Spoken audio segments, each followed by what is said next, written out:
Hey there, Soups fans. Welcome back to the channel. Today, we're diving deep into the wild, jaw-dropping madness of The Boys Season 4, Episode 4, Wisdom of the Ages. If you thought the first 3 episodes were intense, buckle up because this episode cranks the insanity to a whole new level.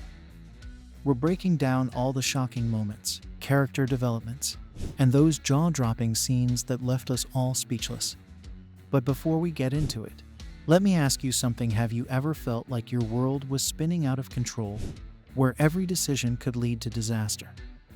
That's exactly what our characters are facing in this episode, and it makes their struggles so relatable. I know I've had moments where I felt like I was at my breaking point, and seeing these characters push through their darkest times is both inspiring and heartbreaking. Make sure you stick around for the full breakdown. And if you love these deep dives into The Boys, don't forget to hit that subscribe button. Now, let's dive into the chaos. Homelander's gruesome homecoming. Alright, let's start with everyone's favorite sociopath, Homelander. The episode kicks off with him returning to his grimy underground research facility, bringing a Fudgy the Whale cake. Sounds almost sweet, right? Well, not quite. This isn't a friendly reunion. It's Homelander's twisted way of reminding the scientists who tormented him as a child that he's back and more unhinged than ever. Homelander's eerie cheerfulness as he presents the cake and reminisces about his traumatic upbringing is chilling. He specifically calls out Marty, one of the scientists who collected his stool samples, and then requests to see Barbara, the head director. It's clear from the start that Homelander's vendetta against these people is deeply personal and rooted in years of abuse and resentment. Watching him force one of them into a massive oven as payback is just pure Homelander. Anthony Starr delivers a performance that is both chilling and captivating, perfectly capturing the character's unpredictable and malevolent nature. Butcher's struggle and Huey's heartbreak. Next up, we have Butcher and Huey, both grappling with their personal demons. Butcher's hallucinations of Becca are getting worse, and he's at the brink of giving up. But Becca's ghost urges him to keep fighting, delivering the harsh but motivating line, "The world doesn't end just because your shitty life does." This moment is pivotal for Butcher, as it pushes him to continue his fight despite his deteriorating health and mental state. Meanwhile, Huey is dealing with the impending loss of his father, who's now brain dead. The emotional reunion with his estranged mother, Daphne, adds another layer of complexity to his storyline. Huey and Daphne are informed by a doctor that Hugh only has a few days left if they don't choose to euthanize him. This heart-wrenching decision is interrupted by a broadcast advertising the Vault-run fan event V52, a tech night-hosted true crime series covering the events that transpired in the Gen V finale. And lastly, a Vought news broadcast labeling President-elect Robert Singer a deranged fascist hellbent on ruling the country. The political turmoil adds to the sense of chaos and urgency, making Huey's situation even more dire. Frenchie's confession and Firecracker's media frenzy. Frenchie's storyline takes a dark and emotional turn as his former lover, Colin, re-enters his life. Frenchie is haunted by the fact that he killed Colin's family, a secret he's desperately trying to keep hidden. Colin opens up to Frenchie about the night of his family's murder, still completely oblivious to the fact about who is truly responsible. He reveals that he was in the house while the murders were taking place, and only saw the perpetrator's scars, which leads Frenchie to cover himself up under the bedsheets. This moment is filled with tension and guilt, as Frenchie struggles with his past actions and their impact on those he cares about. Meanwhile, Annie is in the middle of an all-out media war with the alt-right soup Firecracker, who she used to bully as a teen.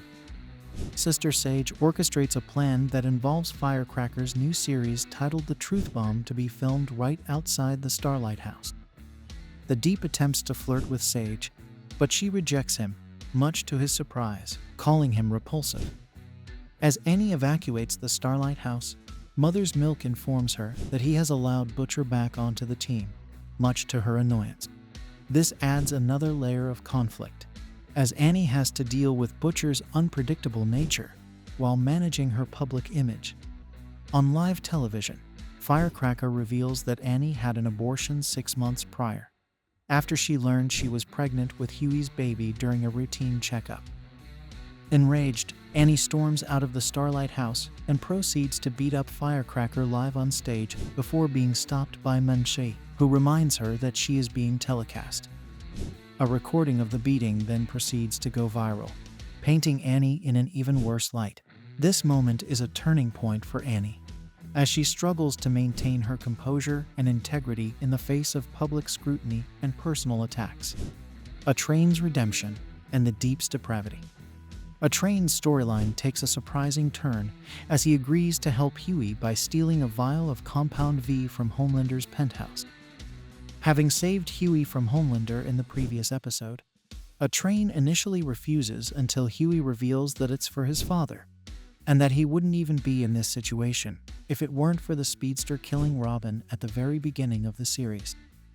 This unlikely alliance adds depth to A Train's character, showing that he's seeking redemption and willing to put himself at risk to make amends for his past actions.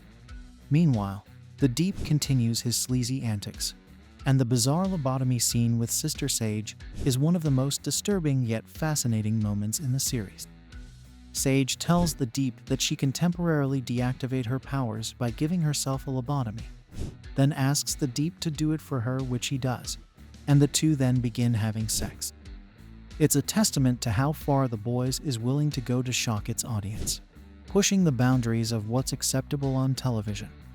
A Train sneaks around Homelander's penthouse, taking a vial of Compound V, but is caught by Ashley, who has also been sneaking around, having vandalized his bathroom.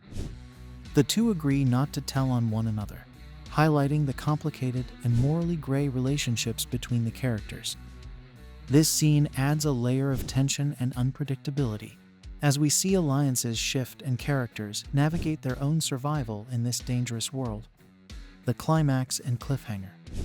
Finally, the climax of the episode is nothing short of explosive. Homelander leaves the facility drenched in blood and guts, sparing only Barbara, who's left in a cell. This final shot of him smirking in the elevator is a haunting reminder of the chaos to come. Starr's portrayal of Homelander's sadistic glee is both terrifying and mesmerizing, leaving us on the edge of our seats for what's next. Back at the underground facility, Homelander approaches Marty and recalls to him a story from his childhood, where the scientist caught Homelander masturbating and proceeded to laugh at him, giving him the nickname Squirt. Pleading for his life, Marty meekly apologizes, only for Homelander to force him to masturbate in front of him and the entire staff. Homelander ruthlessly mocks Marty and laughs hysterically when he is unable to get himself erect.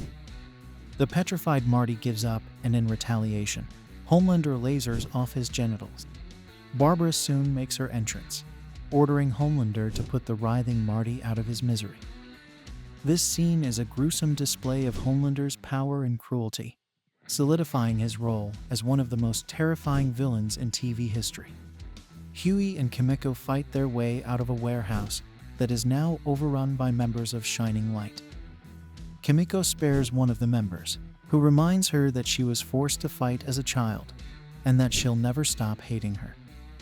This moment is a poignant reminder of Kimiko's traumatic past, and the ongoing struggle to reconcile her actions with her desire for redemption. Annie's confrontation with Firecracker escalates, as she reveals that Annie had an abortion 6 months prior, after she learned she was pregnant with Huey's baby during a routine checkup. Enraged, Annie storms out of the Starlight House and proceeds to beat up Firecracker live on stage before being stopped by Mint, who reminds her that she is being telecast. A recording of the beating then proceeds to go viral, painting Annie in an even worse light. This moment is a turning point for Annie, as she struggles to maintain her composure and integrity in the face of public scrutiny and personal attacks. Wisdom of the Ages is a masterclass in storytelling and character development, blending emotional depth with the show's signature shock value. Anthony Starr's performance is truly unmatched, making Homelander one of the most compelling villains on television. Aaron Moriarty and the rest of the cast also deliver standout performances, making this episode one of the best of the series. If you enjoyed this breakdown and want more in-depth analyses of your favorite shows, smash that like button, leave a comment with your thoughts on the episode, and don't forget to subscribe for more content like this. Until next time, stay safe and stay super.